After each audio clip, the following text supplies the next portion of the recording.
میں صرف آپ سے میں کوئی تقریر، کوئی خطابت، کوئی گفتگو نہیں بلکہ ایک درخواست آپ کے سامنے رکھنا چاہتا ہوں۔ آپ کو اور ہم سبھی کو معلوم ہے کہ ساری دنیا میں مسلمانوں کے لیے جو جگہیں، جو مقامات مقدس ہیں وہ 3 ہیں۔ سب سے پہلی جگہ جو ہمارے لیے مقدس ہے وہ مسجد حرام ہے، بیت اللہ، جس کے لیے قرآن نے الفاظ استعمال کیے مسجد حرام کے، ان اول بیت وضع للناس للذی ببکہ، جس کے لیے اللہ تبارک و تعالیٰ نے فرمایا کہ سب سے پہلا گھر جو لوگوں کی عبادت کے لیے بنایا گیا اس زمین پر وہ مکے میں مسجد حرام ہے۔ دوسری جگہ جو سارے مسلمانوں کے لیے مقدس ہے وہ مسجد نبوی ہے۔ تیسری جگہ جو سارے مومنین کے لیے مقدس ہے وہ مسجد اقصی ہے۔ ان تینوں مسجدوں میں نماز پڑھنے کا ثواب بھی زیادہ ہے احادیث کی روشنی میں۔ ان مساجد کے علاوہ دنیا میں جتنی بھی مسجدیں ہیں ثواب کے اعتبار سے سب برابر ہیں۔ آپ یہاں کی جامع مسجد میں نماز پڑھیں یا دہلی کی جامع مسجد میں نماز پڑھیں، ثواب برابر ہے۔ لیکن آپ مسجد اقصی میں جا کر نماز پڑھیں گے تو ثواب میں بڑھوتری ہوگی، مسجد نبوی میں جا کر نماز پڑھیں گے تو اس سے بھی زیادہ ثواب ملے گا، مسجد حرام میں جا کر نماز پڑھیں گے تو اور بھی زیادہ ثواب ملے گا۔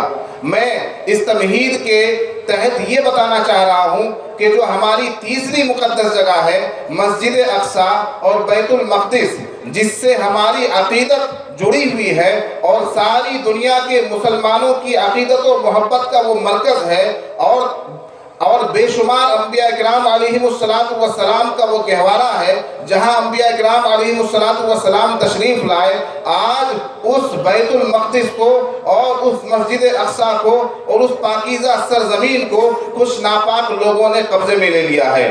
اور چند 3 ہفتوں سے ہم دیکھ رہے ہیں کہ اسرائیل جیسا دہشت گرد ملک، اسرائیل جیسی دہشت گرد حکومت یہ مسلسل غزہ پر، اہل فلسطین پر بمباری کیے جا رہی ہے۔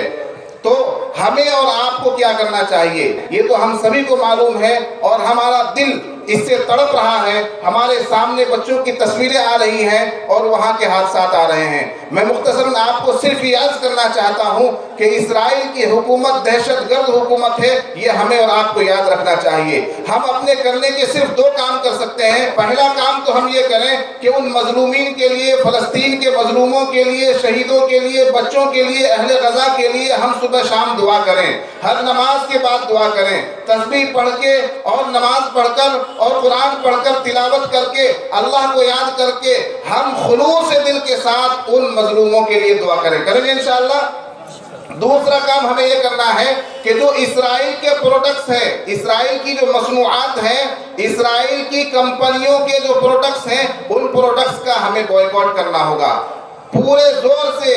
اسرائیل کے جتنے پروڈکٹس ہیں، چاہے وہ بالوں سے لے کر پیر کے ناخن تک لگانے والے ہوں یا گھروں میں استعمال کرنے والے جتنے پروڈکٹس ہوں، میرے پاس لسٹ ہے، ان علماء کرام کے پاس بھی لسٹ ہے، اسرائیل کے پروڈکٹس کی مکمل لسٹ ہے۔ آپ پرنسپل صاحب سے لے سکتے ہیں، ہم سے لے سکتے ہیں، وہ لسٹ اپنے پاس رکھیے، اور دکاندار کے پاس جب آپ سامان لینے جائیں تو دکاندار سے پوچھئے کہ بھائی یہ سامان اسرائیل کا تو نہیں ہے۔